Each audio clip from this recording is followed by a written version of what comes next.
കള്ള് കുടിച്ചിട്ടില്ല. ഞാൻ കള്ള് കുടിച്ചിട്ട് വണ്ടി ഓടിക്കാറുമില്ല, കള്ള് കുടിക്കാറുമില്ല. സാറേ, എനിക്ക് ആത്മഹത്യ ചെയ്യാൻ തന്നെ തോന്നുന്നുണ്ട്. കാരണം എനിക്ക് ഓട്ടം കിട്ടണില്ല. കഴിഞ്ഞ ദിവസം നടന്ന സംഭവം പാവം ചേട്ടൻ അവസ്ഥ കണ്ടില്ലേ? ഫെസ്മിന മാപ്പ് പറയണം. അവളും മാപ്പ് പറയണമെന്ന് എനിക്കുള്ളൂ. കാരണം വേറെ അല്ല അതിനകത്ത് പ്രശ്നം. കാരണം എന്നെ ഇങ്ങനെ ഇതുപോലെ ബുദ്ധിമുട്ടി വേറൊരാൾക്ക് ഇങ്ങനെ സംഭവം ഉണ്ടാകരുത്. ഇവിടെ എല്ലാവർക്കും അറിയാമല്ലോ, തൊപ്പിയുടെ പഴയ കാമുകി ഒരു ഓട്ടോയിൽ കയറുന്നുണ്ട്.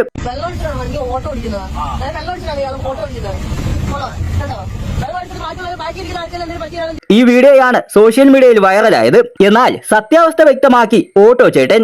ഞാൻ വെള്ളം കുടിച്ചെന്ന് തെളിയിക്കുവാണെങ്കിൽ അവർക്ക് ഞാൻ 1 ലക്ഷം രൂപ എന്റെ വണ്ടിയെ ഞാൻ കൊടുക്കാന്ന് ഞാൻ പറഞ്ഞേക്കണ. ചേട്ടൻ പറഞ്ഞത് കേട്ടില്ലേ? വെള്ളമടിച്ചെന്ന് തെളിയിച്ചാൽ 1 ലക്ഷം രൂപയും ഓട്ടോയും തരാമെന്ന്.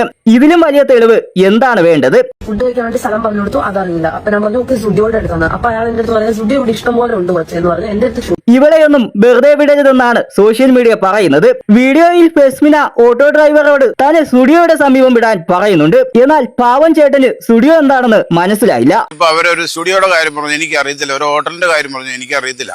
ഞാൻ ഈ അറിയാണ്ട് ഞാൻ അവരോട് പറഞ്ഞു. അപ്പൊ റീച്ചിന് വേണ്ടി ഇമ്മാതിരി പരിപാടി ചെയ്യരുത്. ചിലരുടെ സംസാരം കേട്ടാൽ വെള്ളമടിച്ചതുപോലെയൊക്കെ തോന്നാം. എന്നാൽ ആരെയും ഒറ്റ നോട്ടത്തിൽ അങ്ങനെയൊന്നും വിലയിരുത്തരുത്. BP, കൊളസ്ട്രോൾ, ഷുഗർ എല്ലാമുള്ള മനുഷ്യൻ ഇങ്ങനെയൊക്കെ സംസാരിക്കാൻ പറ്റൂ. അതും കൂടിയൊക്കെ മനസ്സിലാക്കണം. ഈ വീഡിയോ കണ്ടിട്ട് നിങ്ങൾക്ക് എന്താണ് പറയാനുള്ളത്?